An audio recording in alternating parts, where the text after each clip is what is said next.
ये जगह शहरियों के लिए सबसे बड़ी परेशानी का सबब बनी हुई है। बैक वक्त दो बोर्ड, एक पार्किंग से मना करने के लिए, दूसरा पार्किंग करवाने के लिए। यहाँ मुकाबला है सीटीजी के और ट्रैफिक पुलिस का, लेकिन दोनों के बाहमी इश्तराक से बहरहाल यहाँ पैसे देकर पार्किंग की सहूलत मौजूद है। शहर की मशहूर और मसरूफ शाहराह फैसल की सर्विस लाइन पर गाड़ियों और मोटरसाइकिलों की पार्किंग रोकना ट्रैफिक पुलिस के बस से बाहर नजर आता है।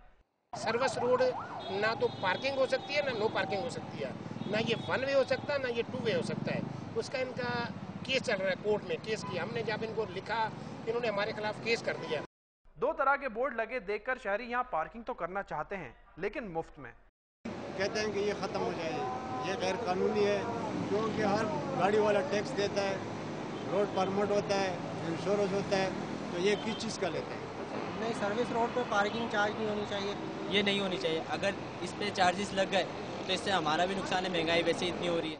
पार्किंग और नो पार्किंग की शशोपंज में गिरफ्तार शहरियों का कहना है कि महंगाई के इस दौर में हुकूमत अगर मुफ्त पार्किंग की सहूलत दे दे तो ये भी किसी नेमत से कम नहीं। कैमरामैन फैसल शेख के साथ जुनैब मोइन, डॉन न्यूज़, कराची।